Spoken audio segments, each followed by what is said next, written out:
Assalamualaikum warahmatullahi wabarakatuh. Selamat malam semuanya, teman-teman, para narasumber, terutama Dr. Syihabuddin. Ini adalah tugas mandiri ketiga, yaitu analisis dan pengembangan materi dari teori belajar dan motivasi belajar.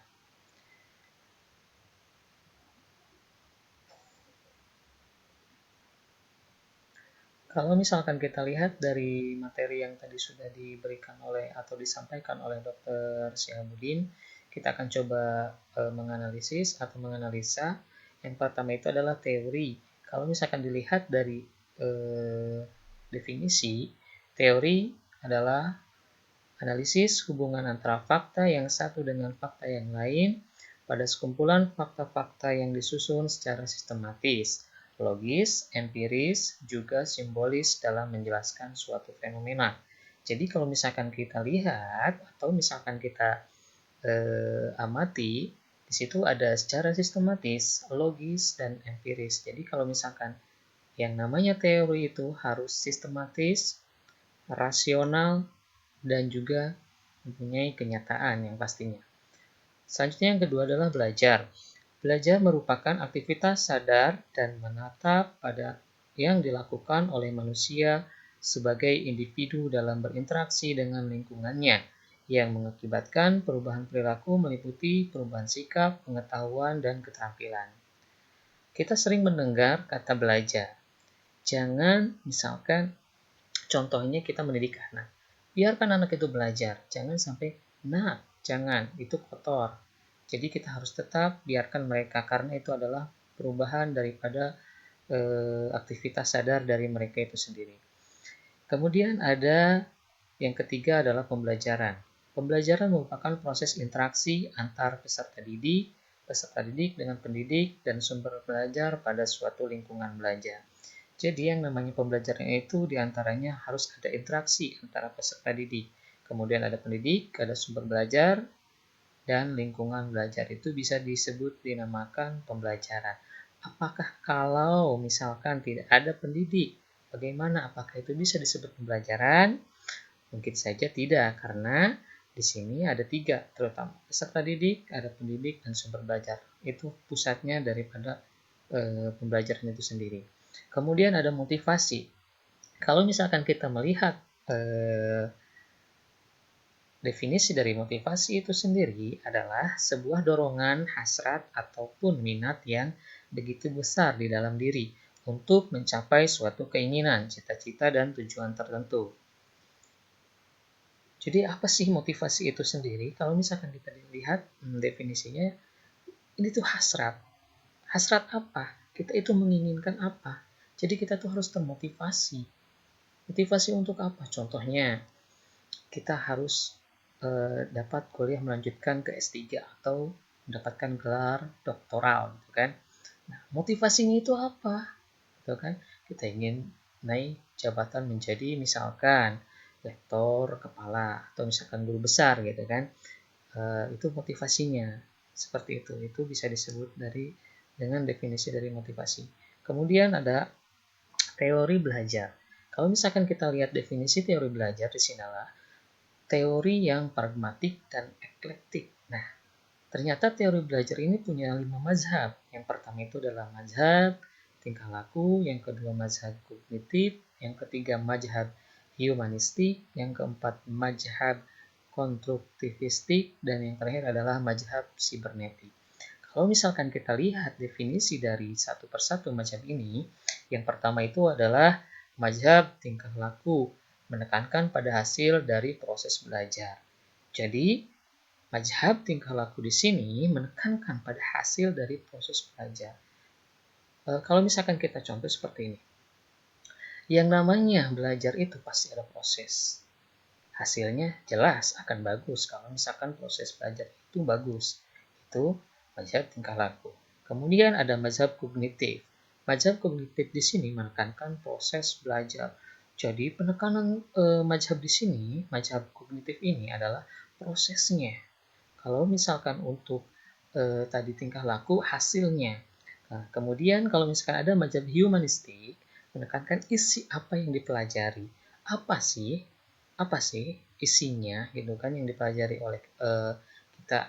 Kemudian ada mazhab konstruktivistik. Mazhab konstruktivistik di sini merupakan aliran belajar yang mendeskripsikan bahwa belajar merupakan proses di mana pembelajaran secara aktif. Jadi, yang namanya konstruktivistik di sini, mazhab yang mendeskripsikan bahwa semua proses pembelajaran harus secara aktif. Jadi, pembelajar itu harus aktif, bukan hanya pendidiknya yang aktif. Jadi, pembelajarnya juga harus aktif. Kemudian ada mazhab sibernetik. Apa sih mazhab sibernetik itu? Menekankan pada sistem informasi yang dipelajari. Cyber jelas. Yang namanya cyber itu adalah sistem informasi. Sistem informasi atau misalkan cyber berhubungan dengan IT, gitu ya. Jadi apa sih? Contohnya sekarang di era COVID-19 ini, jangankan misalkan pembelajaran daring, sekarang untuk pelatihan, workshop, webinar semuanya menggunakan cybernet. Kalau misalkan kita analisa dari kelima teori pembelajaran ini, yang dari mazhab tingkah laku, mazhab kognitif, mazhab humanistik, mazhab konstruktivistik, mazhab cybernetik, kita rangkum ternyata semuanya ini memiliki satu kesatuan, di mana tingkah laku ada hasil, di kognitif ada proses, di humanistik ada isi, di konstruktivistik pelajar secara aktif, dan yang terakhir adalah cybernetik. Jadi kalau misalkan kita gabungkan, kesimpulannya teori-teori ini dapat kita pakai dalam pengembangan pembelajaran. Semua teori yang tadi, 5 teori tadi kita satukan agar pengembangan pembelajaran yang kita gunakan itu lebih baik, seperti itu.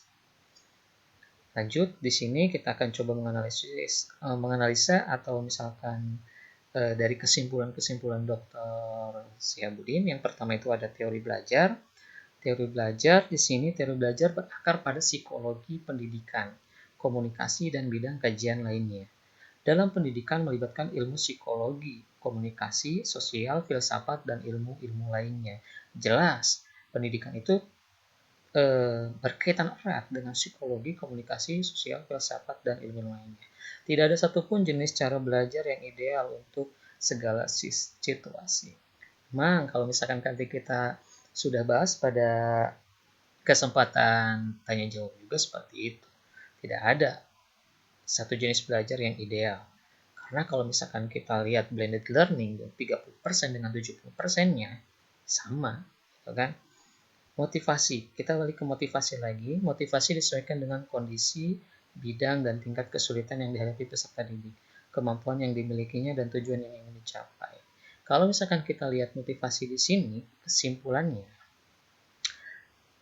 melihat dari kondisi, bidang, tingkat kesulitan yang dihadapi peserta didik. Jadi, kemampuan yang dimilikinya seperti apa? Tujuan yang ingin dicapainya seperti apa? Apa sih yang ingin dituju, gitu kan? Apa sih yang kemampuan dia yang memiliki, gitu kan? Kalau misalkan masih kurang, berarti motivasinya masih kurang, seperti itu.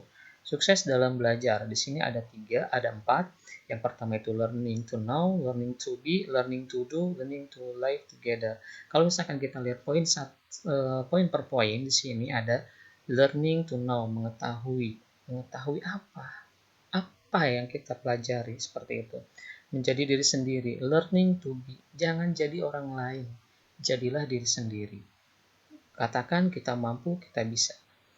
Learning to do, lakukanlah.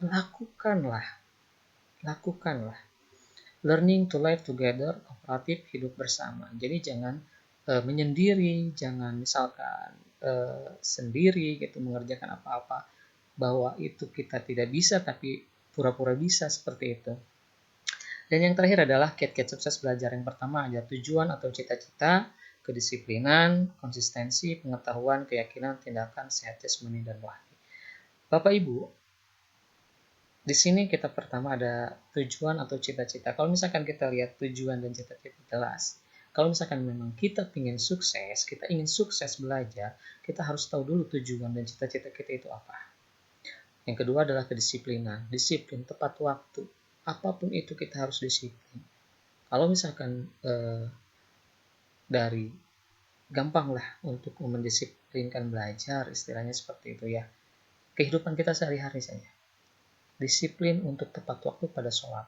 Sholat 5 waktu, adzan berkumandang, asar, subuh, misalkan isya, langsung kita kerjakan sholat. Seperti itu. Konsistensi, konsisten. Apa yang kita lakukan harus konsisten, tetap, stabil, bukan? Terus ada pengetahuan, ya pengetahuan di sini mungkin semuanya juga sudah tahu. Ada keyakinan, kita yakin bahwa kita bisa, gitu kan? Tindakan, tindakannya mau seperti apa? Apa yang harus kita lakukan? Kalau misalkan sudah punya tujuan, kedisiplinan tinggi, konsistensi tetap, gitu kan? Pengetahuannya luas dan yakin, baru kita bertindak. Dan yang terakhir adalah sehat jasmani dan rohani. Ditutup dengan sehat jasmani dan rohani. Semoga Bapak Ibu peserta workshop Pekerti 2020 Tirta bekerja sama dengan Aperti. Semoga semuanya sehat, walafiat, sampai beres dan lulus semua. Terima kasih. Assalamualaikum warahmatullahi wabarakatuh.